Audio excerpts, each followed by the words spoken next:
Dia adalah ketua dari suku rambut kotor. Suku rambut kotor terkenal dengan tidak keramas. Sebenarnya juga bukan karena tidak mau keramas, tetapi karena di dalam suku mereka tidak ada peraturan itu. Hari ini sang ketua memimpin untuk mencuri sampo milik suku rambut bersih.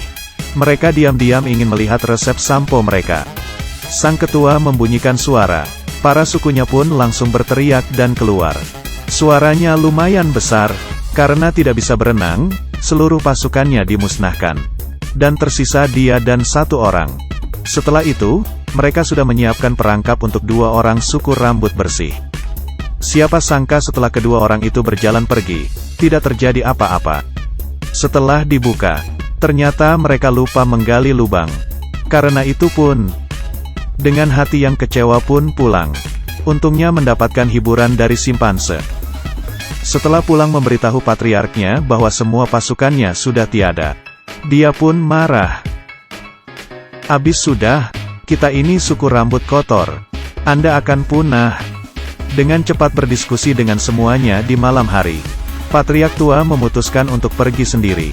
Dan si Erli Uzi memberikan surat ancaman ke suku rambut bersih. Mengatakan patriark tua mereka culik.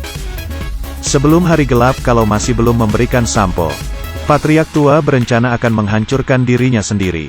Ternyata, suku rambut bersih sangat luar biasa. Hingga gelap pun masih tidak datang. Patriark tua itu memiliki karakter yang kuat. Dia selalu memegang janji apa yang dia ucapkan. Dan dengan begitu menghancurkan dirinya sendiri. Inilah kebanggaan suku kita. Dan mengaguminya. Lalu memakaikan tanda kemuliaan kepadanya. Mereka pun menguburnya. Ikan asin menyeret laut Mediterania dengan tangan kecil dan paha. Tidak salah, orang ini adalah patriark dari suku rambut bersih, Mediterania. Kedua suku itu sudah lama berpisah. Hidup bersama di Stegodon. Stegodon gajah, Stegodon kuda. Stegodon ayam memakan cacing tanah. Mediterania seorang yang tinggi dan perkasa. Pagi-pagi sudah mengabsen penduduknya. Suku ini sangat besar, anak-anak juga banyak. Hari ini saat penghitungan, tidak sengaja ketinggalan satu.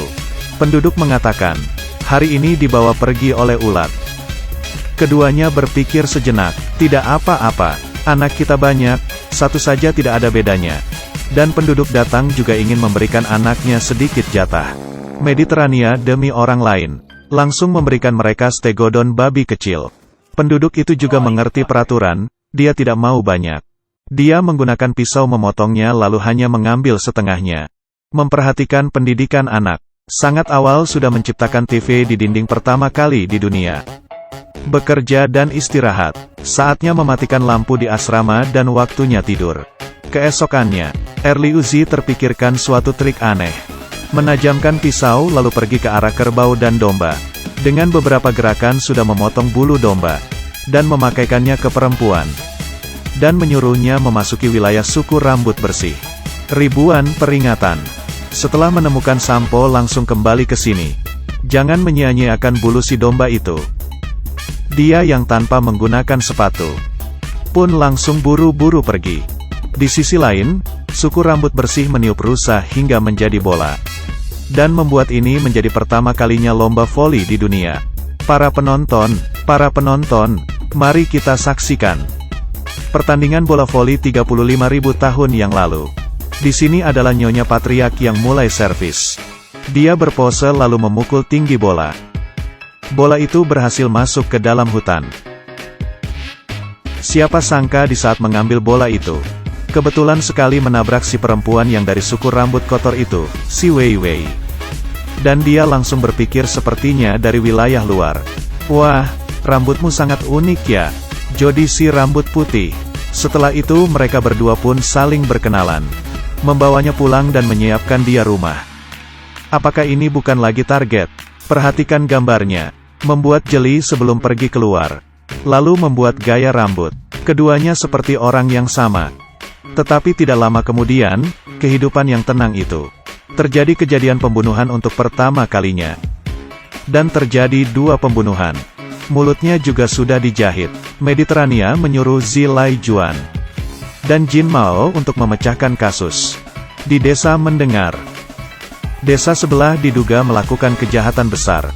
Untuk memastikan, kedua orang ini pergi ke tepi pantai dan mengambil bintang laut dan bulu babi. Sampai di sana orang desa itu menyuruh mereka memperlihatkan identitas. Melihat situasi yang tidak benar itu, dia langsung kabur. Mereka pun mengejarnya dan melewati kawasan suku rambut kotor. Si bodoh terkejut. Kali ini mereka lupa memberikan penutup. Orang itu mengejar itu ke gunung. Dan Jin Mao akhirnya menangkapnya.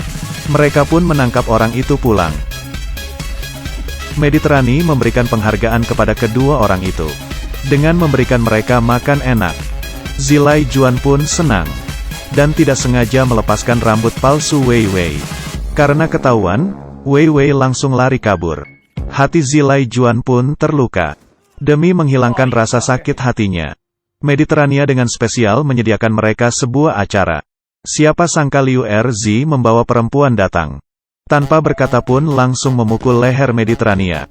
Ayah, kamu sudah salah pukul. Oh rupanya kamu ya? Kami suku kotor kenapa? Kenapa? Ini adalah kebanggaanku. Seperti kalian? Ya oh, sangat licin ya. Selesai berkata, dia pun membawa anaknya pergi. Di sisi lain, Jin Mao sedang menenangkan seseorang yang disiksa. Siapa sangka orang itu malah tidak menghargainya. Lalu pergi menghilang di dalam kabut. Hal ini membuatnya teringat dengan dulu dia menyetir mobil pergi. Dan terjadi suatu kecelakaan. Hari itu angin sangat kencang, dan jalan naik turun. Karena kecepatan yang laju, sehingga kehilangan kendali. Tidak hati-hati menabrak seekor anjing. Di saat semua orang kembali menyadari, Jin Mao turun dari kendaraan dan memeriksa. Dan ternyata anjing itu telah mati. Melihat situasi yang tidak kondusif, Jin Mao langsung menaiki mobil lagi dan pergi. Beberapa orang ini kabur seperti ini. Dan terjadi kecelakaan untuk pertama kalinya di dunia. Kebetulan juga kejadian ini dilihat oleh seseorang. Karena anjing yang mereka tabrak itu adalah anjing milik wilayah mereka. Sehingga dia memutuskan untuk membalas dendam demi anjingnya. Terpikirkan dengan hal itu, kedua orang buru-buru melaporkan ke Mediterania. Tetapi ketika sekelompok orang bergegas mencari istri patriark, orang itu mengambil sebuah tongkat.